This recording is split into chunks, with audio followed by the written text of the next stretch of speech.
हो गया तो आज तक घर होगा अजय जान के महाराज के घर दिन तो आंसू लगे बढ़ गए पहले से 500 अरे मथुरा तो अगर जाना जल्दी से लौट आना ये नाटक अफसाना मोहन याद रखो कि भूल जाओगे मोहन कि भूल जाओगे।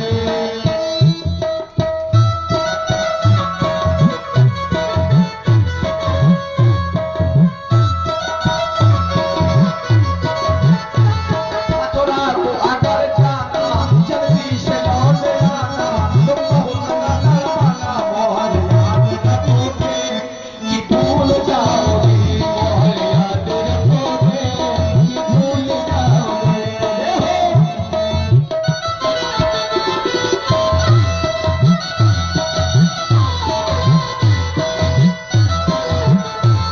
मथुरा तो अगर जाना जल्दी से लौट आना ये नाटक अफसाना मोहन याद रखोगे कि भूल जाओगे मोहन याद रखोगे कि भूल जाओगे।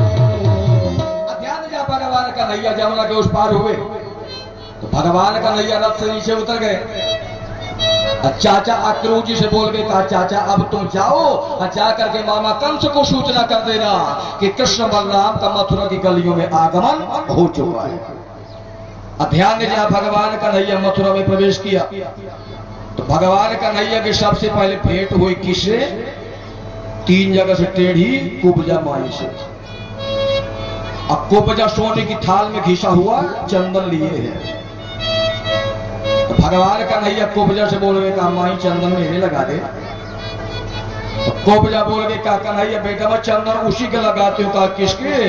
बोलिए मथुरा का राजा बन जाता है। तो भगवान कन्हैया बोल के तो माई ये गीला चंदन मेरे लगा देना। कुब्जा बोल के कहा मैंने बताया ना कि मैं चंदन उसी के लगाती हूँ जब मथुरा का राजा बन जाता है। तो भगवान कन्हैया बोल के तो मेरे लगा दे। तो कुब्जा बोल के कहा कन्हैया अगर मैं गीला चंदन तेरे लगा दूंगी तो हमारे राजा कंस का क्या होगा?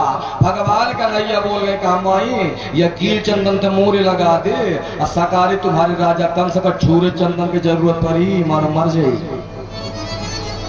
तो ध्यान दे भगवान के कुब्जा में चंदन लगाया। भगवान और आगे गए। भगवान ने कहा देखा धोबी चला जा रहा था तो भगवान ने धोबी से कपड़े मांगे। कहा मामा ये कपड़े मुझे दे दे। तो धोबी बोल गया कहा तू गौ चराने वाला, गोपिकाओं की चीज चुराने वाला, माखन मिश्री की चोरी करने वाला, तू अहीर का छोरा है। ये कपड़े तेरे शोभा नहीं देंगे तो राजाओं की शोभा देंगे। तो भगवान ने उंगली का इशारा किया तो धोबी की गर्दन कट गई। अजा धोबी की गर्दन कटी तो राजा परीक्षित ने सुखदेव जी से प्रश्न कर दिया कहा महाराज इस धोबी का इतना बड़ा सौभाग्य कि भगवान के हाथों मरण हुआ। सुखदेव जी ने कहा परीक्षित ये वही धोबी है रामावतार का जिसने रात के समय अयोध्या में अपनी पत्नी को घर से निकाल दिया था। अब कहता था कि मैं वह राम नहीं हूं जिसने सीता को 6 महीने लंका में रहने के बाद रानी बना दी। तो राम जी को विवश होकर के मैया सीता का परित्याग करना पड़ा था। तो राम अवतार का बदला आज भगवान ने कृष्णावतार में लिया।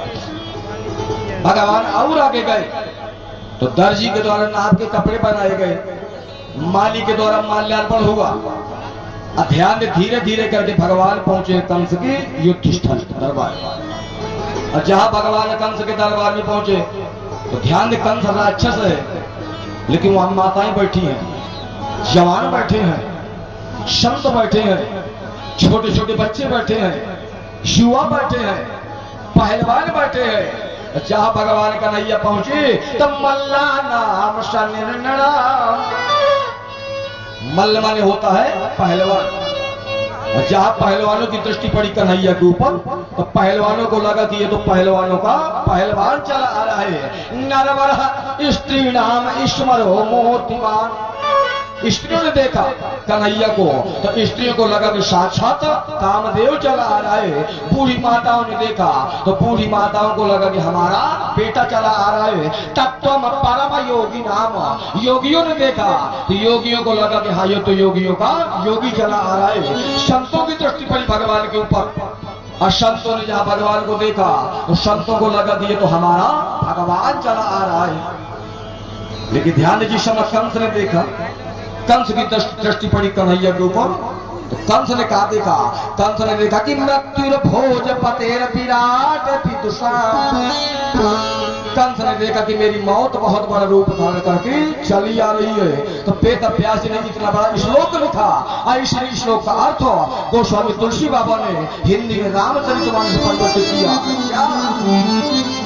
कि जाती रही है अरे भावना जैसी, जाती रही भावना जैसी, जाती रही है भावना जैसी, जाती रही भावना जैसी। प्रभु मूलता देखी दिन कैसी, प्रभु मूलता देखी दिन कैसी। ध्यान भगवान ने जाके चारू